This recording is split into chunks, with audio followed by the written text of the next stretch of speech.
এখন আমাকে দেওয়া হয়েছে শিয়াবাদ সম্পর্কে কিছু বলার জন্য। আমি যখন এসেছি তখনও বলেছেন শিয়াবাদ সম্পর্কে, এটা নির্দিষ্ট একটা ব্যাকগ্রাউন্ড আছে, ঠিক না? একটা ব্যাকগ্রাউন্ড আছে। আমিও বুঝেছি, আমি অনেক মাইন্ড করেছি যদিও। কেন? কারণ পরিচিতি পরিষ্কার। আপনি সেই বাদবাখকে জিজ্ঞাসা করার দরকার ছিল, যেই বাদবাখ শিয়াবাদের তোহমত লাগিয়েছে কোন খারেজি মাইন্ডসেটের লোক ছাড়া। কি বলেছি? আমার সম্মানিত উস্তাদরা আছেন, সমস্ত উস্তাদরা আছেন, দেখেন আমাকে, কোন খারেজি মাইন্ডসেটের লোক ছাড়া শিয়াবাদের তোহমত আমাদেরকে কোন মায়ের ছেলে লাগাতে পারবে না। আমরা সুন্নি না হলে বাংলার জমিনের মধ্যে কোন মা কোন সুন্নি সন্তান জন্মই দেয় নাই। কি মনে করেন আপনারা? কখনো জামিয়া বিদ্বেষীর ট্যাগ লাগান, আল্লাহর ইজ্জতের কসম, জামিয়ার কারণে আমরা যত সম্মানিত হয়েছি, জামিয়াকে যেখানে যেখানে তুলে ধরেছি, তুলে ধরার সৌভাগ্য হয়েছে গত 50 বছরের তারিখের মধ্যে খুব কম সংখ্যক ছাত্র, আমি বলবো হয়ই নাই। সেই তৌফিক আল্লাহ আমাদেরকে দান করেছেন। আহলে সুন্নাত ওয়াল জামাতের ঘাড়ের ভিতরে খারেজিয়তের ওই উগ্রতা ঢুকে গেছে। দলিল থেকে সরে গেছি, উসুল থেকে সরে গেছি, ইবাদত থেকে সরে গেছি, সিজদার নূর থেকে সরে গেছি, আউলিয়ায়ে কেরামের তরিকত এবং তাসাউফের মূল রূহ থেকে সরে গেছি। বলেন সিনায় হাত দিয়ে, কোন ছেলে যদি আপনাকে জিজ্ঞেস করে আপনি কোন তরিকার? কাদেরিয়া তরিকা। বলেন দেখি কাদেরিয়া তরিকার উসুলগুলা কি কি? বলেন। হুজুর গৌসুল আজমের গুনিয়াতুত তালিবিন কারো কি কারো ঘরের মধ্যে? আমি যাকে বাতিল বলে গাইল দেই, সেই বাতিলরাই গুনিয়াতুত তালিবিনের অনুবাদ করেছে, ইহয়া উলুমিদ্দিনের অনুবাদ করেছে। আমরা পারি না। সেই কারণে 1400 বছরে আমাদের রমরমা অবস্থা হুজুর শেরে বাংলা একজন আমাদেরকে জিয়ে রাখতে পেরেছেন। হযরত ইমামে হাশিমি, হযরত শেরে মিল্লাত মুফতি উবাইদুল হক নাঈমি, হুজুর খতিবে বাঙ্গাল আল্লামা জালালউদ্দিন আল কাদেরী সাহেব সহ তখনকার যুগের উলামায়ে কেরাম, মুফতি মুজাফফর আহমেদ সাহেব সহ করে নাই সুন্নিয়তের খেদমত? কোন ফিতনা হয়েছে? হয় নাই। কেন? সিজদাও ছিল, সীমাবর্তী ইলমও ছিল। আমি আপনাদেরকে বলে দেই, উসুলের বাইরে কথা বলতে গেলে ধরা খেয়ে যাবেন। কি খেয়ে যাবেন? বহস চাই, বহস চাই, বহস চাই বলেন না? বলেন না? খেয়ে যান ধরা। বাইরে এসে বলেন কি জিতে গেছি, জিতে গেছি। কি বলেন? জিতে গেছি। আমি আপনাদের জিতার কাহিনী বলি। বাংলাদেশের সকল বিশ্ববিদ্যালয়ে ইসলামী স্টাডিজ আরবিক পড়ান, 80% আপনার বাসায় বাতিল না? আপনার উপস্থিতি লেস দেন 15%, 15%-এর নিচে। আপনি তার ছিঁড়ে দিয়েছেন। কি ছিঁড়ে দিয়েছেন? তার। কারণ আমি আসার পরে আমার তো একটা বক্তব্যের মাইন্ডসেট আছে, আমি তাফসীরুল কোরআন মাহফিলে কোন কোন জায়গাতে আমার ছেলেগুলোকে এডুকেট করব। আমার কয়েন ভিতরে বাইরে পরিষ্কার, ভিতরে বাইরে পরিষ্কার। আমার পেজ বক্তব্য গত 10 বছর 15 বছরের বক্তব্য পরিষ্কার। কোন আলেমকে আপনারা এই প্রশ্ন দেন নাই। আসেন আমরা বসি, মনে রাখবেন আকীদা আমার বিষয়, তাসাউফ আমার সাবজেক্ট, তাসাউফ আমার মডার্ন থট, পড়ি পড়াই। সুতরাং আমি জানি, আমি আপনাদেরকে বলবো, এই প্রশ্ন আমি আপনাদেরকে দিলাম, যেই কোনো আলেম আপনি শুধু জিজ্ঞেস করবেন শিয়াইজমের উসুল বলেন। কি বলেন? উসুল। কোন কোন জিনিস পাওয়া গেলে এক ব্যক্তিকে শিয়া বলবেন? কোন কোন উসুলের দলিল পাওয়া গেলে এক ব্যক্তিকে শিয়া বলবেন? এবং কোনটা আহলে সুন্নাত ওয়াল জামাত এবং শিয়া দুইটার মাঝখানে ডিসাইসিভ ফ্যাক্টর, পার্থক্যজনিত, পার্থক্য রচনা করে এমন দলিলগুলা কি কি? আপনারা জিজ্ঞেস করবেন আহলে সুন্নাত ওয়াল জামাতের উসুলি আকীদাগুলা কি কি? আপনারা প্রশ্ন করবেন, আপনারা ওয়ার্কশপ করেন, সেমিনার করেন, আপনারা নিজেদেরকে এডুকেট করেন। আমি যদি আপনাদেরকে এডুকেট করতে না পারি, ভবিষ্যৎ আমাদের বড় দুরূহ হয়ে যাবে। আমরা সেটা বুঝি না। কেন বুঝি না? একটা নির্দিষ্ট গণ্ডি নিয়ে আমি থাকি, সকাল থেকে রাত পর্যন্ত ওই গণ্ডির ভিতর বের হওয়ার সুযোগ হয় না। আমার ঘরের মধ্যে কোনো secular educated doctor, professor, engineer না থাকার কারণে আমি জানিও না বাইরের লোকগুলা চিন্তা কেমনে করে। বুঝতে পেরেছেন? আমি ওইটাকে দুনিয়া মনে করেছি। পরে কি হলো? আমার কারণে লাখ মানুষ সুন্নিয়ত ছেড়ে চলে গেছে। আমার কারণে কনসেপ্টিভ মাইন্ড আমার মাহফিল ছেড়ে দিয়েছে, পারসেপটিভ মাইন্ড আমার মাহফিল ছেড়ে দিয়েছে। এখানে আপনারা কয়জন হবেন কলেজ বিশ্ববিদ্যালয়ের ছেলে? হবেন না। আমরা আমাদের অডিয়েন্স হারিয়ে ফেলেছি আমাদের ভাষা, আমাদের বক্তব্য, আমাদের মেন্টালিটির কারণে। আমি সেদিকে আর না যাই, আপনাদেরকে মাইন্ডসেট গুলা বুঝাই দেই। পৃথিবীর মধ্যে আপনি তিনটা, আমার নবীর জামানা থেকে তিনটা মাইন্ডসেট শুরু হয়েছে। কয়টা মাইন্ডসেট? আমরা নাম না বলি, আমি আপনাদেরকে বলি নাই মাইন্ডসেট মানে হিস্টোরিক্যাল ফ্যাক্ট। আমি কি সূর্য উত্তর দিকে উঠতে এটা বলতে পারবো? আমাকে তো হিস্টোরি বলতে গেলে সূর্য পূর্ব দিকেই বলতে হবে। সুতরাং আপনি মনে করবেন না যে আমি আপনাকে সমালোচনা করছি না। প্রথম মাইন্ডসেট, তাদের ভিতরের মধ্যে আমার নবী সম্পর্কে কেমন যেন একটু সংকুচিত ভাব, মানে নবীকে কিভাবে টলারেট করতে না পারা। আমলের মধ্যে কোনো ঝামেলা নাই, এতায়াতের ক্ষেত্রে কোনো সমস্যা নাই, কিন্তু আমার নবীর পার্সোনালিটির সাথে কেন যেন একটা বিদ্বেষপূর্ণ ভাব। বুঝতে পেরেছেন? যেহেতু নবীর শানে বিদ্বেষ রাখে, সেই হেতু অটোমেটিক্যালি আলে বাইতে রসুলের শানেও জিনিসগুলা চলে, না পারলে একটা গোঁতা হইলেও দিয়ে যায়। লিখনি এবং বক্তব্য। তৃতীয়, আউলিয়া সালেহীন, তাদের আপনি মনে করতে পারেন, আমি জানি না শব্দটা ফরমাল হচ্ছে কিনা, চুলকানির জায়গা। এই তিনটা সত্তাকে তারা সহ্য করতে পারে না। তাইলে এটা একটা মাইন্ডসেট। ঐতিহাসিকভাবে এই মাইন্ডসেটকে আমরা খারিজাইট বলি অথবা খারেজি বলি। কি বলি? খারেজি। ইমাম বুখারীও অধ্যায় রচনা করেছেন, ইমাম মুসলিম সমস্ত ইমাম কেরাম স্ব স্ব হাদিসের কিতাবের মধ্যে এগুলো রচনা করেছেন।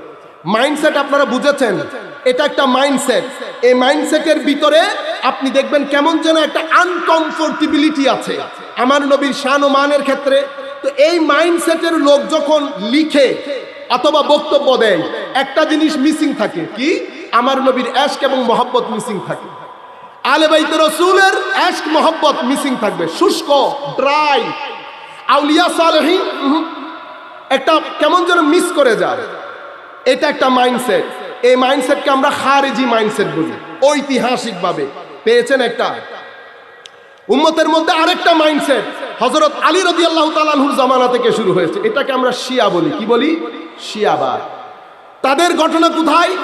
তারা পরবর্তীতে, তারা ছিল অ্যাকচুয়ালি রাজনৈতিক উত্থান, তারা একটা রাজনৈতিক দল যারা হযরত আমির মুয়াবিয়া রাদিয়াল্লাহু তাআলা আনহু এবং হযরত আলী রাদিয়াল্লাহু তাআলা আনহুর মধ্যকার সমস্যার মধ্যে তারা হযরত আলী রাদিয়াল্লাহু তাআলা আনহুকে সাপোর্ট করেছে, কিন্তু পরবর্তীতে একটা রাজনৈতিক গ্রুপ হয়ে গেছে। মূল তাদের আকীদা হচ্ছে আমার নবীর পরে ইমামত এবং খেলাফত চলে যাবে কাদের হাতে? আলে বাইতে রাসূলের হাতে। আবু বকর সিদ্দিক, ফারুক আজম যারাই খেলাফত নিয়েছেন সবাই আলে বাইতে রাসূলের উপর কি করেছেন? জুলুম। যারাই ছিল সবাই জুলুম করেছেন, জালেম। আর এই ক্ষেত্রে যা যা বলা দরকার, ওয়াল ইয়াযু বিল্লাহ, আমি একেবারে নিউট্রাল যারা, তাদের বক্তব্য ঘন্টার পর ঘন্টা শুনেছি শুধু মাইন্ডসেট বোঝার জন্য। মাইন্ডসেট কি? একেবারে নিউট্রাল, মানে আমি শিয়া তবে নিউট্রাল। আপনি দেখবেন, আমি আপনাকে বলেছি না যাওয়ার সময় একটা গোঁতা হইলেও দিয়ে যাওয়া। তারা কি করে? সাহাবায়ে কেরামের নাম আসলে অনেক নিউট্রাল, কিন্তু একটা গোঁতা হইলেও দিয়ে যায়। আপনারা বুঝতে পেরেছেন? তাইলে মূল আকীদা পেলেন। আচ্ছা, তাদের মতে মাশাআল্লাহ, নারে তাকবীর দেন।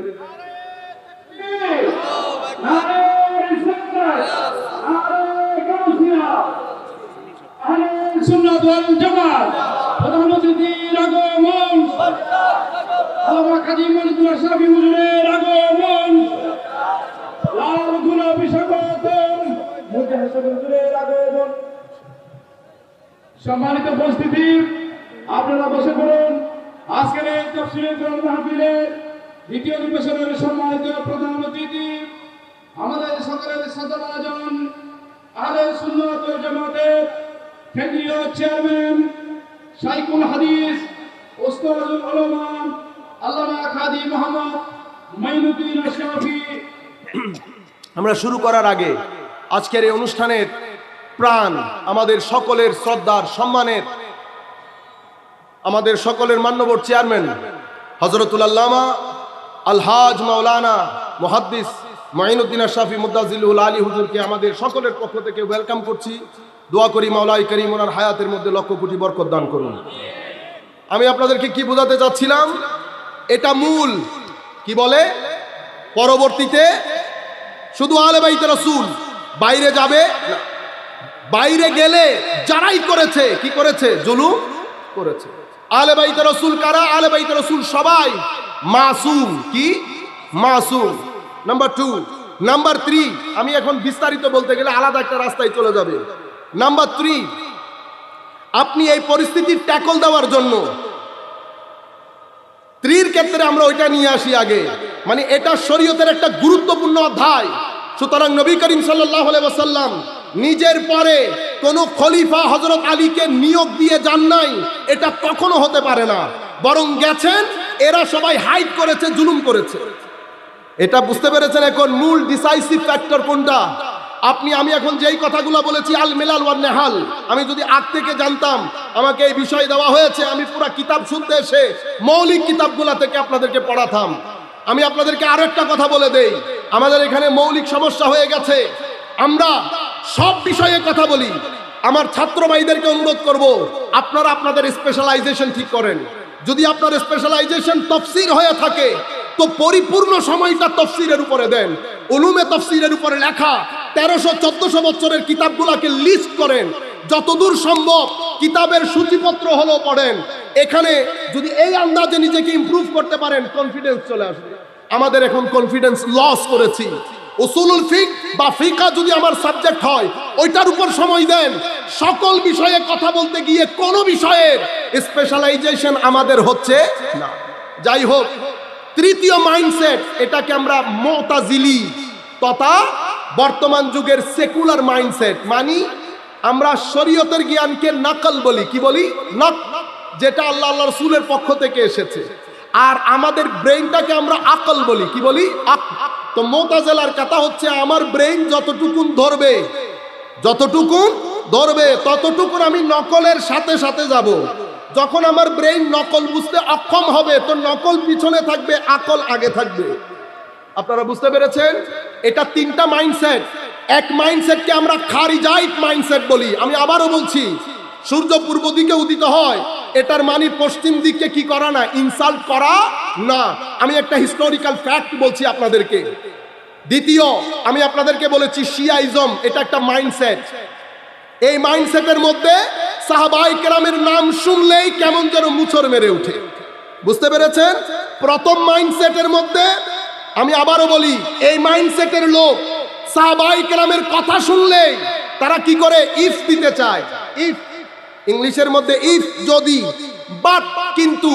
তো ইফ লাগায়, বাট লাগায়। আগেও বলেছি, এখনো বলছি, আমাদের সাধারণ সুন্নি জনতা খবরদার, আহলে বাইত রাসূল এবং সাহাবায়ে কেরাম তালা লাগানো, অতিরিক্ত পাণ্ডিত্য দেখাতে যায়েন না। সূরা ফাতিহা পড়তে পারি না আমরা, আর আমরা এমন এমন জায়গায় হাত দিয়ে বসি, ম্যাক্সিমাম লোক আমরা কোরআনে পাক করতে জানি না। আর ফেসবুকে আপনাদের কমেন্ট দেখলে মনে হয় বড় বড় স্পেশালাইজ লোক। আরে ভাই, বাংলাদেশের পথে ঘাটে, আনাচে বানাচে, হাটে বাজারে হচ্ছে না তাফসীরুল কুরআন? মাদ্রাসায় পড়ানোর জন্য একজন মুফাসসির পাওয়া যায় না। বুঝতে পেরেছেন? আমি আপনাদেরকে মূল যে কথাটা বোঝাতে চাচ্ছি সেটি হচ্ছে মাইন্ডসেট। এই মাইন্ডসেটের লোক সাহাবায়ে কেরামকে অ্যাকোমোডেট করতে পারে না, এবং এই মাইন্ডসেটটা অনেক জায়গায় এখন কি করছে, ইমপ্যাক্ট করছে। আমাদের দায়িত্ব কি? আমাদের দায়িত্ব মূল বিষয়ে দালিলিক উপস্থাপনা। আমরা কি করতে যাই? আমরা নফসের বশীভূত হয়ে আমরা জোর খাটাতে যাই। জোর খাটাবো না। আমি পুরা বিষয়টা, রিয়ালিটিটা আপনার প্লেটের বর্তনে দিয়ে দেব।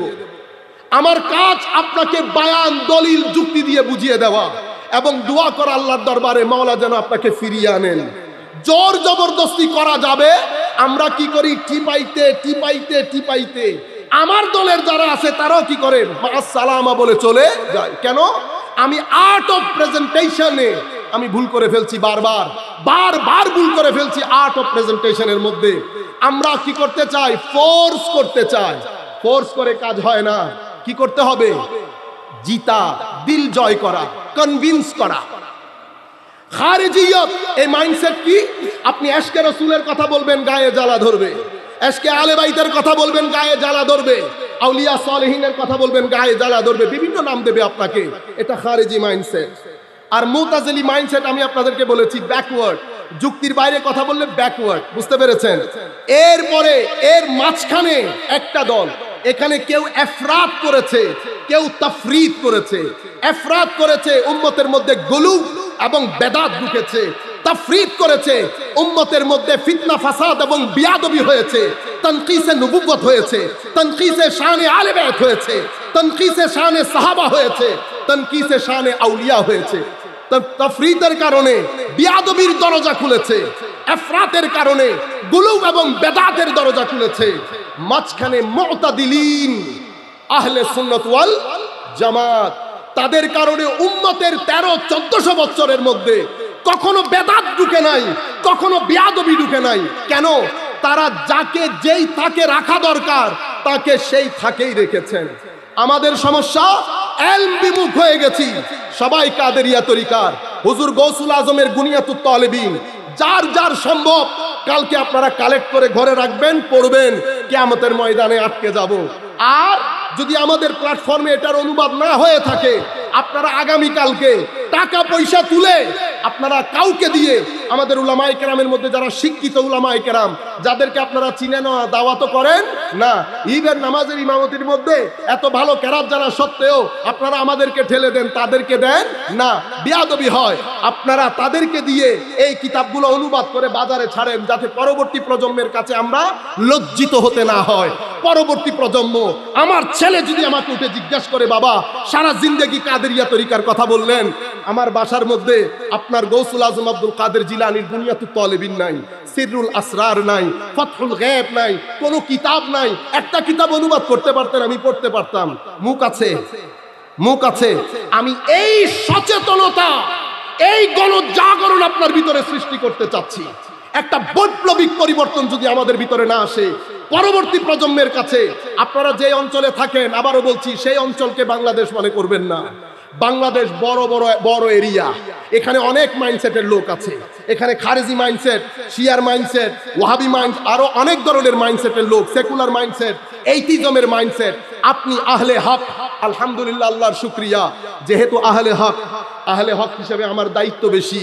আমার সকলকে কি করতে হয়, আমি মাঝখানে, কেউ এদিক দিয়ে এসে ঠোকর দেয়, আপনারা দেখেন না, হরিণ দেখেন নাই, হরিণ মাঝখানে হরিণ, এদিকে বাঘ, এদিকে সিংহ, এদিকে নেকড়ে, এদিকে কুকুর, সবাই কি দেয়? আমি কাউকে হিট করতে পারবো না। কেন? লাআল্লাহু ইয়াতাযাক্কারু আও ইয়াখশা। কোরআন আমাকে মানহাজ দাঁড় করিয়ে দিয়েছে। কোরআন আমাকে বলছে হিকমতের সাথে, কোরআন আমাকে বলেছে মাউইজা হাসানার সাথে, কোরআন আমাকে বলেছে মুজাদালা বিতুরুকিন আহসান, সুন্দর করে প্রেজেন্টেশন, মোটিভেশনাল টক। কোরআন আমাকে বলেছে খবরদার জয় হয়ে যাওয়া না, লাআল্লাহু ইয়াতাযাক্কারু আও ইয়াখশা। এমন ভাবে দাওয়াত দাও যেন ওই ব্যক্তির ভিতরে আগুন ধরে যায়। আমার ভাইয়েরা, এলম থাকলে, রাতের সিজদার নূর থাকলে, সত্যিকার অর্থে এশকে ইলাহির তাপস থাকলে, সত্যিকার অর্থে এশকে রসুলের তাপস থাকলে, আল্লাহর ইজ্জতের কসম, কোন মায়ের ছেলের সামনে বসে আপনাকে কখনো ভয় পেতে হবে না। আপনি মনে রাখবেন, আপনার স্টেজের মধ্যে হুজ্জাতুল ইসলাম বসা, আপনার স্টেজের মধ্যে আলা হযরত বসা, আপনার স্টেজের মধ্যে বাকিল্লানি বসা, আপনার স্টেজের মধ্যে ইমামে তাহাবি বসা, কুল কায়নাতের আইম্মাই কেরাম বসা। আপনার কিসের ভয়? ভয় কেন হয় জানেন? ভয় হয় যদি জানা না থাকে। আমরা পড়ালেখা ছেড়ে দিয়েছি, টেবিল ছেড়ে দিয়েছি, আমাদের কাছে বইপত্র নাই। উলামায়ে কেরাম কিতাব লিখেন, আমরা পড়ি না, 200-250 টাকা দিয়ে বই কিনি না। টাকা পয়সা হলেই একটা মাহফিল আর গরু জবাই করে বিরিয়ানি খাইতে থাকি। আমাদের এখান থেকে পড়ালেখার কালচার নষ্ট হয়ে গেছে। উলামায়ে কেরাম, ওসি রহমান সাহেব, আমাদের উলামায়ে কেরাম, আপনারা দেখেন কেঁদে কুটে একাকার হয়ে যাচ্ছে। সবার ভিতরে হাহুতাশ, ছেলেরা পড়ালেখা ছেড়ে দিয়েছে, ছেলেরা পড়ালেখা ছেড়ে দিয়েছে। আমার ভাইয়েরা, যদি ড্রাইভিং সিটে বসতে না পারেন তো লাখ মানুষ থেকে আপনি ইমাম হতে পারবেন না। আলা হযরত আমাদের ইমাম শেরে বাংলা, এলম, আখলাক, সিজদার নূর, একজন ড্রাইভিং সিটে বসা, কেউ চ্যালেঞ্জ করতে পেরেছে? কেউ চ্যালেঞ্জ করতে পারে নাই। আমাদের কেস অনেক শক্ত, শুধু উকালতির কারণে। কিসের কারণে? অতিরিক্ত হটধর্মী নফস এবং জাইগুন ফিল বাগিয়ুন, এগুলার কারণে কেস উপস্থাপনে বারবার ব্যর্থ হচ্ছি। আমি আবারও বলছি, শিক্ষামুখী হতে হবে, লেখাপড়ামুখী হতে হবে, সিজদামুখী হতে হবে। উম্মতের মধ্যে এখন আপনি যা কিছু দেখছেন তাফসীরুল কুরআন মাহফিলের নাম দিয়ে, এটা একটা ঢাল, এটা একটা ঢাল শুধু শিক্ষিত সমাজকে মিসগাইড করার জন্য। এটাকে ডাল হিসেবে ব্যবহার করে বর্তমানে খারিজি মাইন্ডসেটকে অনেক বেশি প্রচার এবং প্রসার করা হচ্ছে। আমরা যখন খারিজি মাইন্ডসেটের প্রচার এবং প্রসারের ক্ষেত্রে আমরা যখন একেবারে হতচকিত হয়ে গেছি, নার্ভাস হয়ে যাচ্ছি, সেই সুযোগে শিয়ারাও, শিয়া মাইন্ডসেটের লোকরাও একটু সুযোগ নিচ্ছে না, এমন কি কথা হতে পারে? আমরা সমালোচনার জন্য না, ফ্যাক্টগুলো তুলে ধরছি আপনাদেরকে। কাজেই আমরা সবাই বসে মেথোডোলজি সেট করতে হবে এবং কোরআন সুন্নাহর আলোকে, আইম্মায়ে কেরামের দেয়া উসুলের আলোকে আমরা এই মাইন্ডসেট গুলা সেট করে আমরা যদি অগ্রসর না হই, আমাদের পক্ষে এই মাযহাব ও মিল্লতের খেদমত করা বড় দুরূহ হয়ে যাবে। আপনারা বুঝতে পেরেছেন আমার কথা? মনে রাখবেন, আমরা সলাতুনিয়া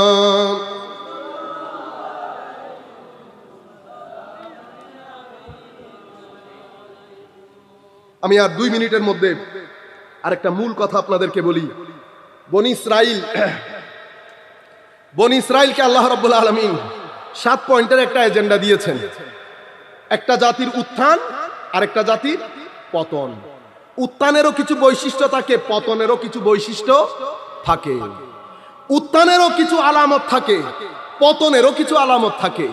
আমার আল্লাহ বলছেন না, ওয়াইজ আখাযনা মিসাকা বানি ইসরাঈল, সূরা বাকারার আমার যতটুকু মনে পড়ে 82 নম্বর আয়াত থেকে শুরু, ওয়াইজ আখাযনা মিসাকা বানি ইসরাঈল লা তা'বুদুনা ইল্লাল্লাহ ওয়া বিল ওয়ালিদাইনি ইহসানা। এখন বনি ইসরাইলকে আল্লাহ রাব্বুল আলামিন শ্রেষ্ঠত্ব দান করেছেন, বনি ইসরাইলকে আল্লাহ সিভিলাইজ করেছেন।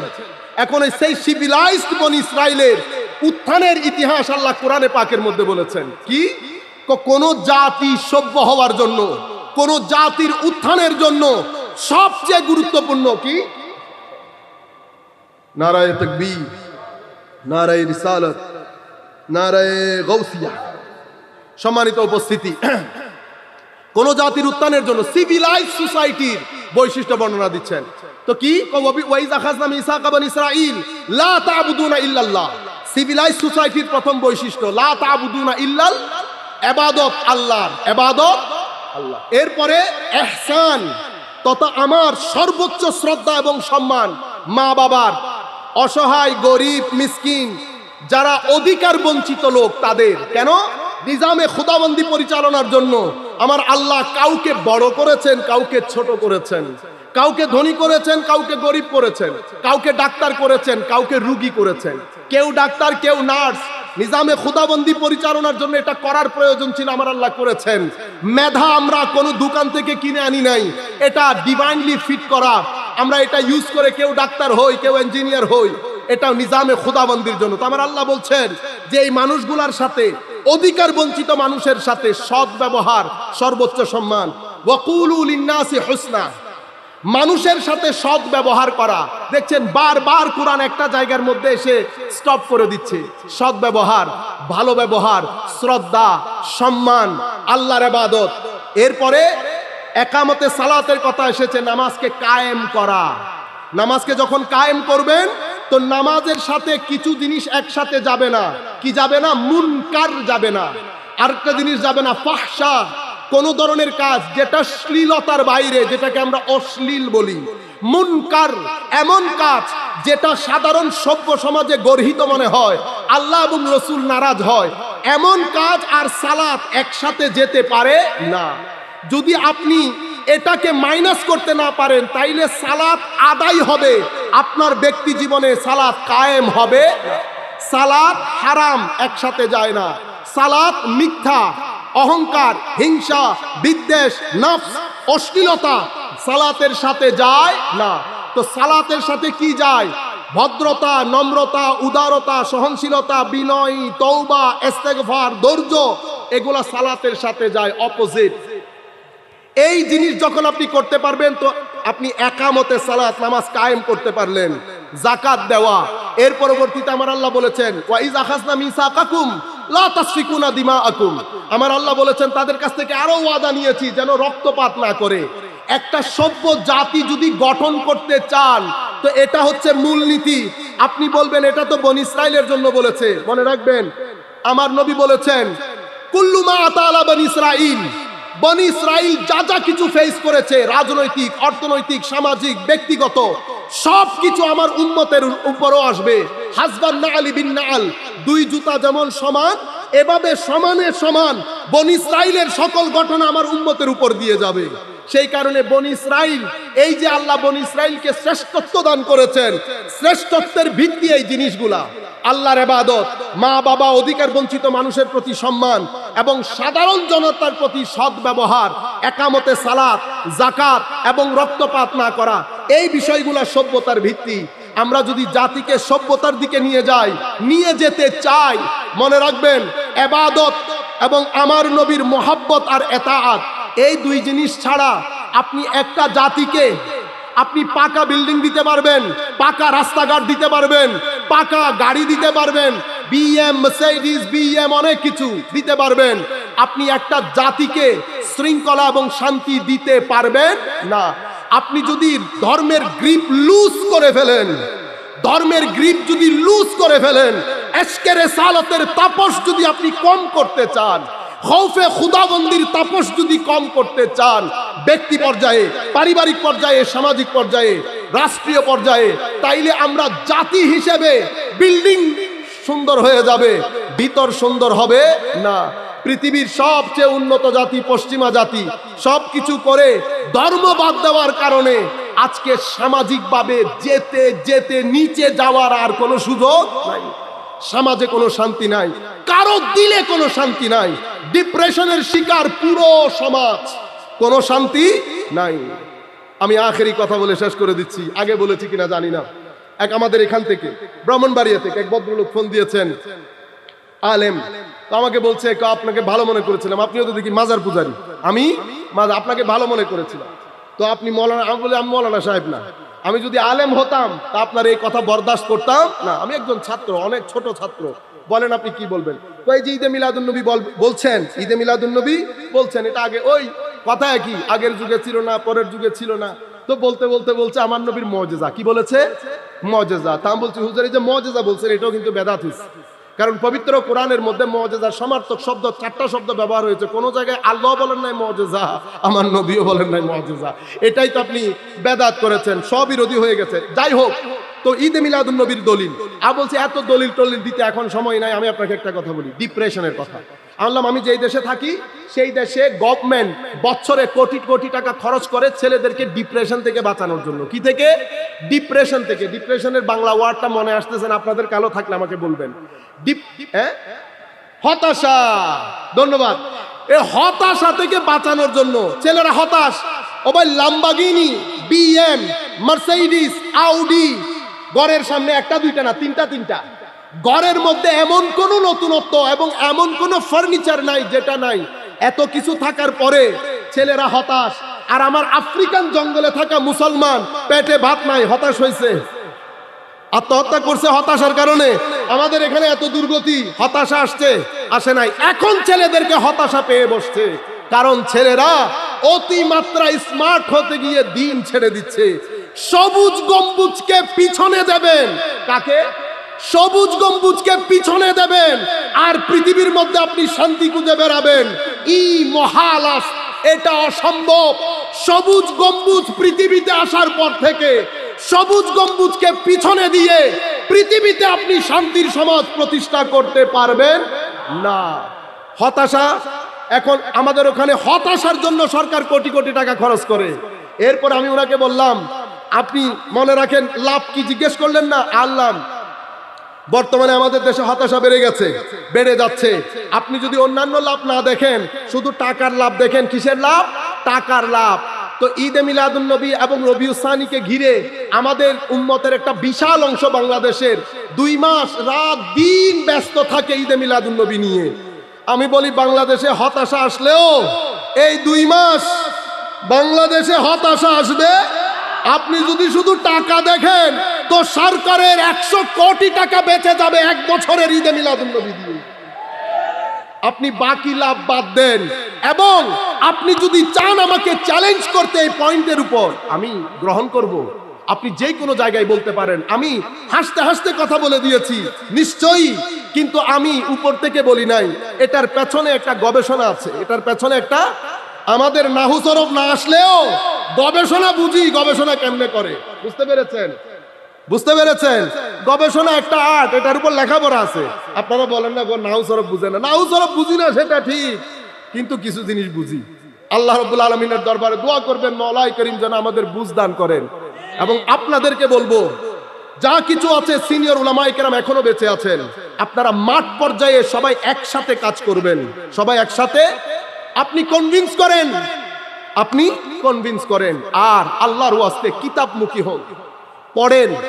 নামাজ, পাঞ্জেগানা নামাজ কেন ত্যাগ করবেন? তিলাওয়াতে কোরআন কেমনে আমাদের সুন্নি জনতা ত্যাগ করে? এমন কোন দিন যেন না যায় যেই দিন আমরা তিলাওয়াতে কোরআন করব না। আর এই মাহে রমজানকে ঘিরে আপনারা রুহে দিন এটার প্রতি ফেরত আসেন, রসম রেওয়াজের দিকে যাবেন না। আমরা সবাই মিলে রমজান মাসের মধ্যে ইফতারের লিস্ট, সেহরির লিস্ট, ঈদের লিস্ট এটা করবেন, এটা তো সব আছে, কিন্তু আপনি এতটা এটা কেন্দ্রিক হয়ে গেছে, রসম রেওয়াজ হয়ে গেছে। রুহে রমাদান তাকওয়া, রুহে রমাদান তিলাওয়াতে কোরআন, তাহাজ্জুদ, কিয়ামুল লাইল, সাদাকাত, মানুষকে দান করা, সহযোগিতা করা, এই জিনিসগুলোর একটা লিস্ট করবেন।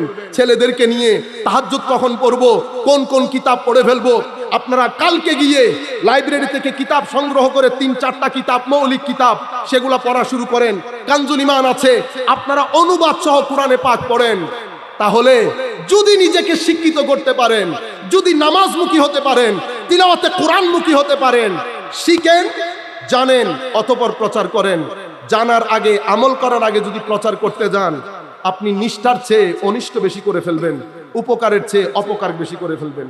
আমি আমার বক্তব্য এখানে শেষ করে সকলের প্রতি আন্তরিক কৃতজ্ঞতা মুবারকবাদ জানাচ্ছি, বিশেষ করে আজারি সাইবার টিমকে। আসসালামু আলাইকুম ওয়া রাহমাতুল্লাহি তাআলা ওয়া বারাকাতুহু।